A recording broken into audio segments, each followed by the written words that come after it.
Hey everyone, this is Coach Thorpe again. Haven't done a video since the first week, so um, I am back to talk to you this time about the Texas independence for a while, and then also the Mexican-American War, which basically led to the possession by the United States of pretty much all the land west of what is now Oklahoma and Louisiana. Um, in regards to the United States. So uh, so we're going to talk about kind of how Texas became part of the United States. It was also independent for a while. We'll talk about that, and then we'll also talk about how we came to get Oregon and also kind of the whole Southwest region of the U.S. as well um, today. So basically, by getting all of this land that I just mentioned, the United States basically achieved its idea of manifest destiny, which is to acquire all the land from the Atlantic Ocean to the Pacific Ocean in North America. That was the kind of the dream that Americans had, their destiny, if you will. That's where that term comes from. So you looked at that a little bit on Tuesday of this week. So anyway, let's go ahead and get into this. Basically, three steps happened for this to for manifest destiny to be achieved by the U.S. First of all, Texas, which was independent. We'll talk about how that came about here in just a minute. But Texas was annexed into the United States.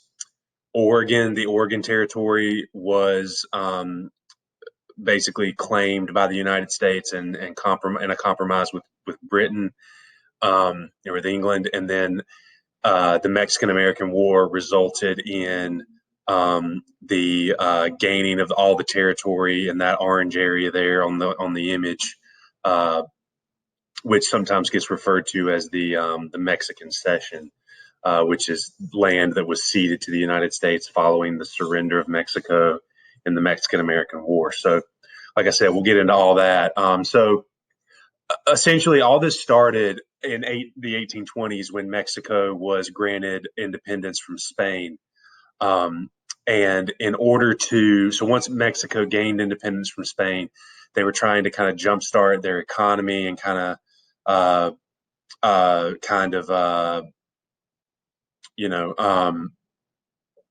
what word am I looking for? Basically, just kind of jumpstart this new economy on a global stage. They basically welcomed Americans. They basically told Americans that they were free to settle in what was called the Texas Territory, um, and they did so by they sold a bunch of land at really cheap prices to uh, farmers that were American farmers in the region, and they moved into Texas.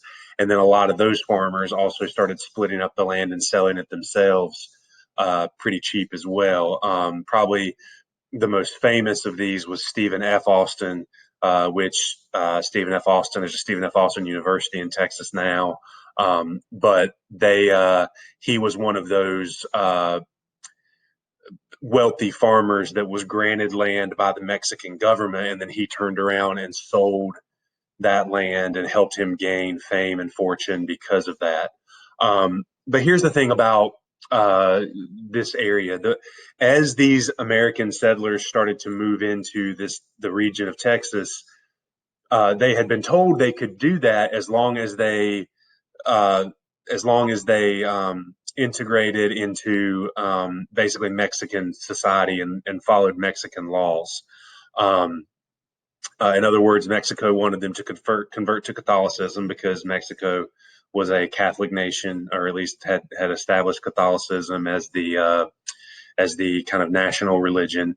They had already banned slavery in Mexico, and a lot of these farmers that bought land and moved into the Texas territory were slave owners, so they were not following the law when it came to slavery. And they also wanted a voice in the Mexican government, even though Mexico did not consider them to be Mexican citizens. So as you can probably imagine, the more and more Americans that moved into this region and began to kind of mingle and interact with Mexican citizens that were there as well, or at least loyal Mexican citizens, you can kind of understand how there would be conflict that began there.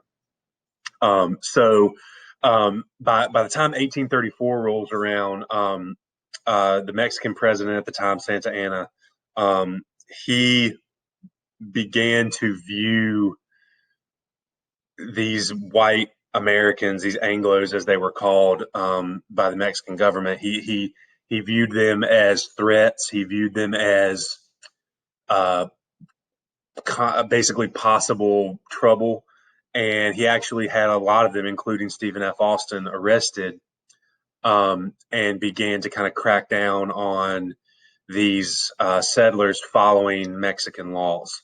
And as you can probably imagine, this led to open conflict. So people in Texas began to view themselves in rebellion with the Mexican government and began to basically start a movement that in their eyes was very similar to that of the American Revolution, um, which had really only happened about 60 years prior. Um, so the basically these Texan citizens started again in a revolution. It had a revolutionary mindset and began to openly want to rebel and become an independent nation free of what they believed to be Mexican tyranny and Mexican authoritarianism. So, um, anyway, this all came to a head at the Alamo, which I'm sure you've heard of.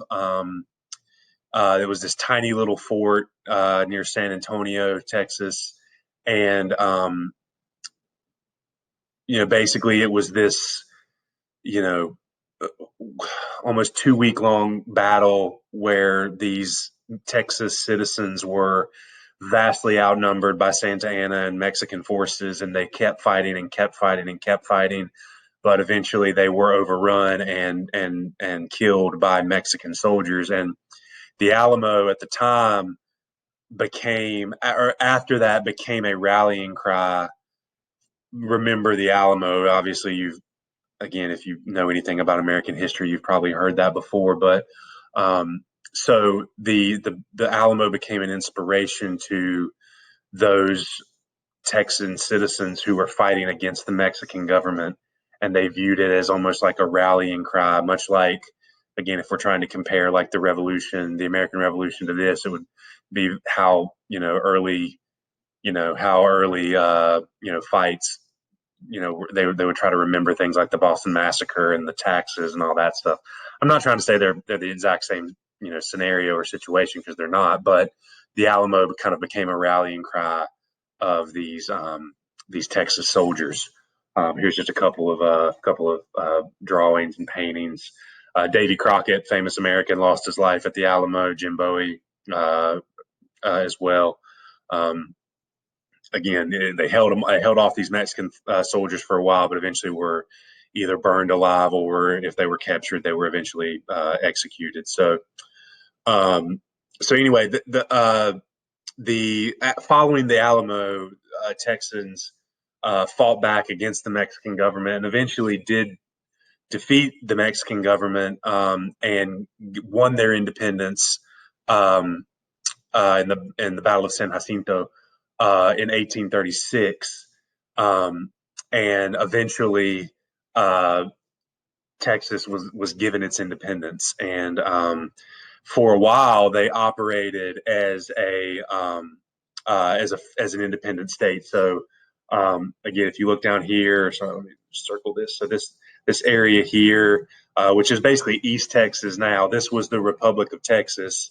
This kind of maroon color, red color land here was disputed. A lot of Mexico thought it was theirs. Texas thought it was theirs as well, so it was disputed territory. And then all this gray area here was not disputed; it was part of Mexico at the time.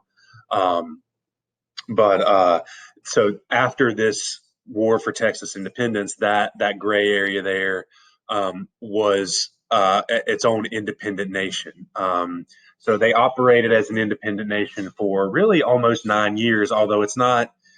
They didn't want to be independent after a while. I mean, they operated independently for a good amount of time, but then they began to recognize that they would be better off as a state in the United States. So they actually reached out to the U.S. government.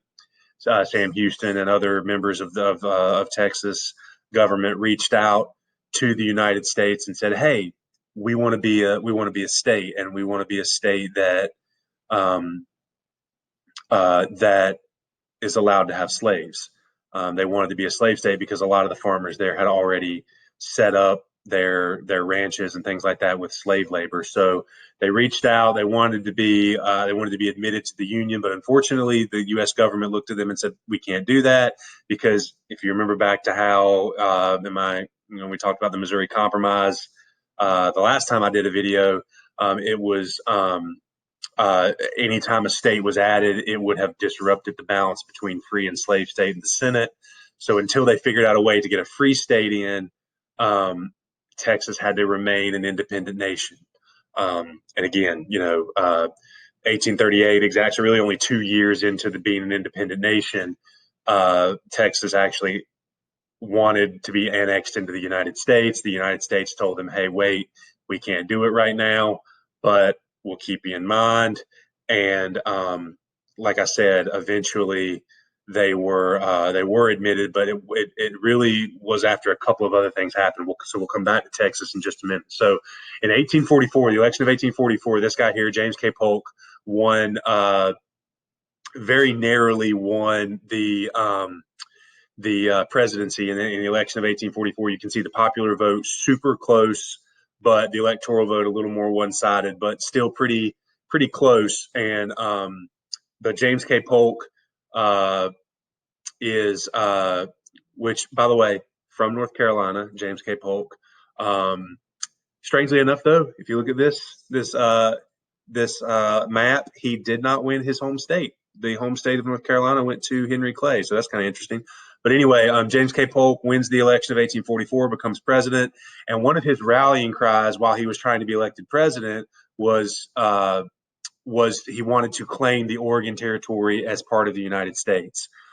So he wanted Texas as well, but he also knew that he had to come up with a way to get another state to join or another territory to become a state to keep the balance um, in the Senate in regards to free state and slave state.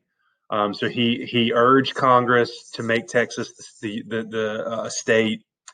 Um, uh, and he also wanted Britain out of the Oregon Territory because he believed that it belonged to the United States. It would complete this manifest destiny model of Atlantic to Pacific.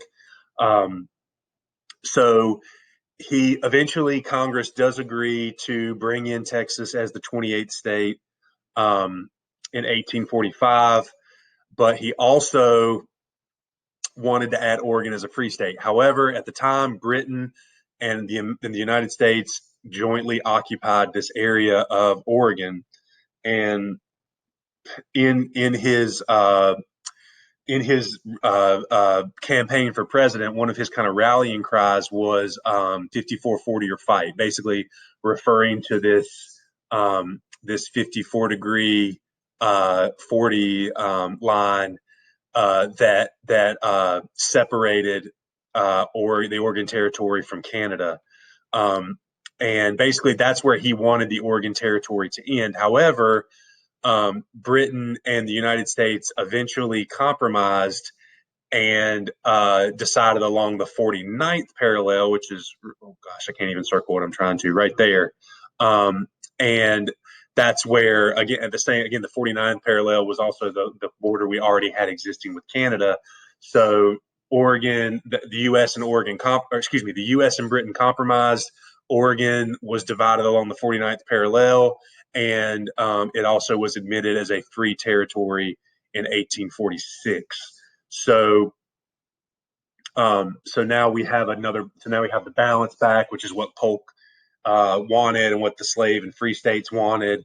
So so that's good. However, you also have to. I remember I told you we'd come back to Texas. So even though Texas was now a part of the United States, there was still all this territory here. Remember this disputed area between Mexico and Texas here to the west that Texas believed belonged to the United States or it belonged to Texas, which therefore meant it belonged to the United States. So as more and more conflict occurred, basically the U.S. knew the only way they were going to get this land and possibly more land, which is, and by possibly more land, I mean this land here over to the west with Mexico. They knew they were going to have to fight for it.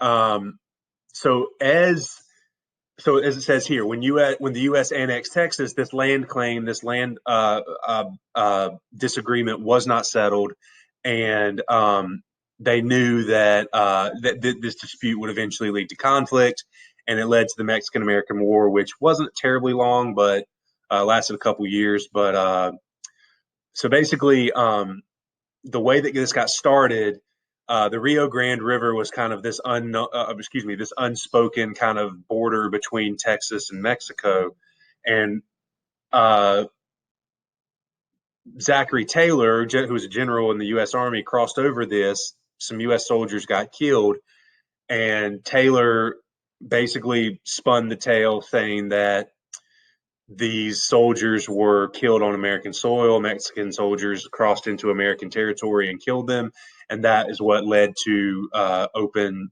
warfare between the two nations. There was not a lot of uh, there really wasn't a lot of fighting in the Mexican American War.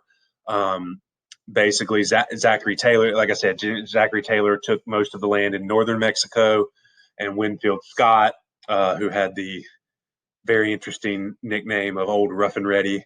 But he captured Mexico City, and John C. Fremont captured California, and Stephen Kearny captured New Mexico. Basically, Mexico didn't put up much of a fight in the Mexican American War, and and it ended when we signed the Treaty of Guadalupe Hidalgo in 1848, and part of that treaty gave this territory here, all this territory to the west. So not only did it give us this area here, which had already been kind of disputed, but it also gave us more land here. And in return, the U.S. paid the Mexican government $15 million. And then eventually, a couple years after the Mexican American War, we also purchased this land here, and which is called the Gadsden Purchase, and that was mostly for railroad purposes, to be able to get railroad line all the way out to the Pacific Ocean from the eastern part of the United States. So basically, the U.S. gained all of Texas to the Rio Grande, which had kind of been disputed territory as well, and then a lot of the area in what is now the Southwest United States, which I circled there in the Mexican cession. And then again, the Gadsden, I already said all this, but the Gadsden Purchase was about 5 years later, and that was for the U.S. to build a railroad from the eastern part to the western part and make it all the way to the Pacific Ocean. And this is just a political cartoon to kind of depict what happened to Mexico following the Mexican American Wars. They were kind of picked clean by the United States, not only in fighting, but also in land territory. So that was pretty quick, pretty straightforward. But again, main thing to remember is that the Mexican American or Texas, the Texas independence is what kind of kickstarted this last portion of Manifest Destiny. Um, Texas trying to be added to the Union or annexed into the Union as a slave state forced the U.S. to get Oregon as the Oregon Territory as a free territory, and then the rest of the land from Texas all the way out to California in the southwest of what is now the southwest of the United States was gained following the Mexican American War, which happened in the late 1840s. So hope it made sense. I'm sure Miss Budzinski and Mr. Black would say the same thing. If you have questions, reach out. Hopefully this made sense. Feel free to shoot me a message as well if you have any questions. I hope hope everything's going well for you guys. Even if you're not my student, I hope things are going well for you in this craziness that's remote learning. But anyway, that's all I got for this. Take care, guys.